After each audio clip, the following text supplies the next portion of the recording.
Bienvenue dans l'Instant L comme local, l'information au plus près de chez vous. Un magazine qui nous emmènera à Nice où des ateliers sont organisés pour des patientes du cancer afin qu'elles retrouvent confiance en leur féminité. Sur l'île de Ré, nous nous baladerons dans les marais salants, un secteur qui recrute en ce moment. Mais d'abord partons à Metz à la découverte d'une profession peu connue, celle d'écrivain public. Marc Pinto est l'un d'eux. Il prête sa plume à ceux qui ne maîtrisent pas la langue. Lettres de motivation, courriers administratifs, plusieurs établissements publics, dont la Poste, font appel à lui pour aider le public. Pour pouvoir écrire une lettre, il faut bien sûr savoir écrire. Il faut connaître aussi la langue de la personne à qui vous vous adressez. Si ce n'est pas le cas, l'écrivain public est là pour vous.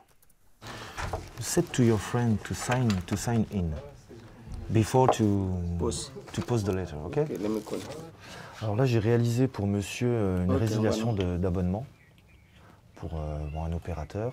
J'en fais pas beaucoup des lettres comme ça de résiliation, j'en fais quelques-unes dans l'année. Mais souvent, ce qui revient le plus souvent, c'est les demandes de CV, lettres de motivation, et puis tout ce qui est demande de carte de séjour, carte d'identité, de naturalisation.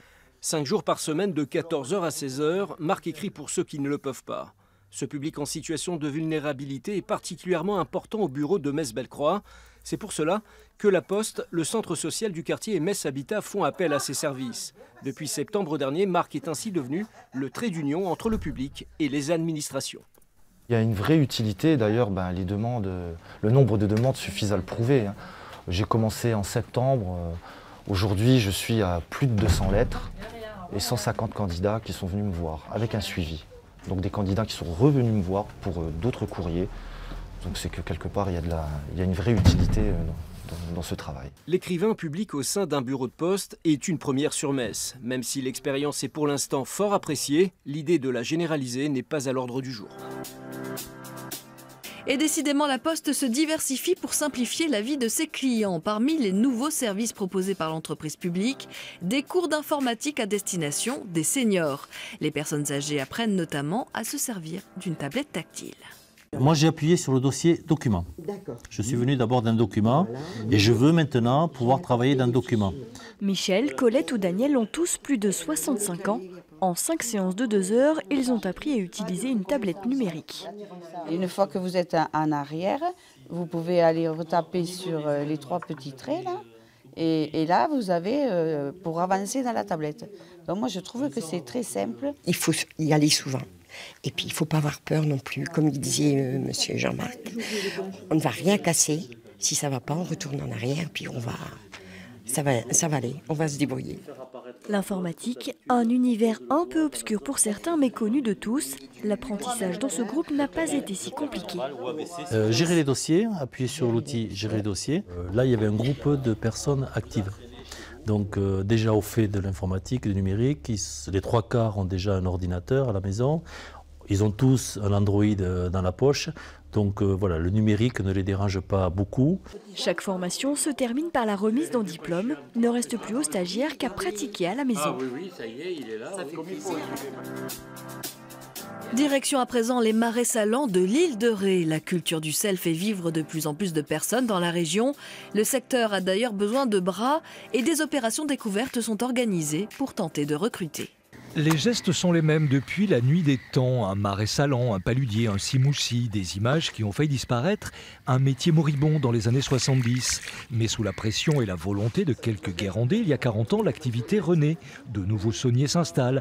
Et c'est toute la façade atlantique qui part à la reconquête de ces marais. Aujourd'hui encore, de Guérande à Oléron, le secteur salicole a besoin de bras.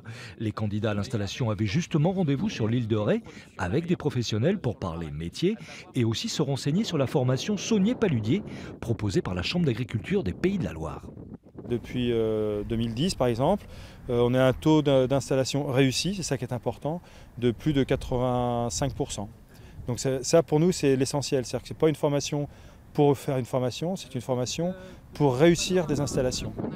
Apprendre les gestes, bien sûr, s'intégrer dans un environnement, dans une filière, connaître les enjeux d'un territoire et ses acteurs, se familiariser avec les démarches administratives. Le parcours du saunier débutant n'est pas un long fleuve tranquille. La formation de 11 mois est là pour aborder toutes les difficultés.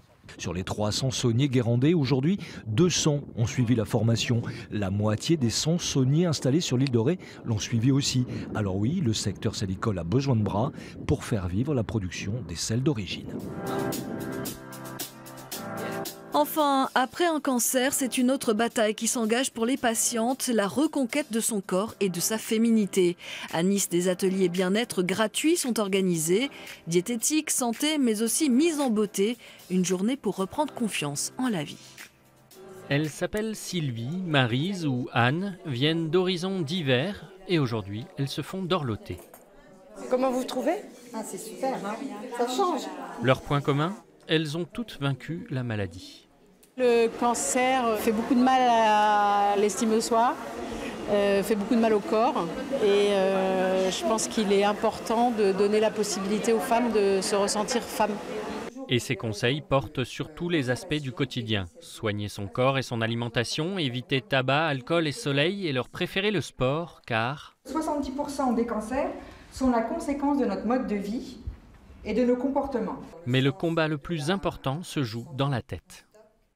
C'est une expérience qui fragilise, qui est difficile et donc il y a une perte de confiance en soi. La bonne nouvelle, c'est que la confiance en soi, c'est un peu comme un muscle, il suffit de le travailler et on peut reprendre confiance en soi.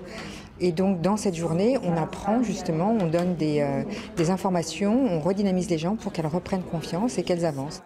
Une journée pour reprendre confiance, ça n'a pas de prix. D'ailleurs, c'est gratuit et ouvert à toutes. Il suffit de s'inscrire sur Internet.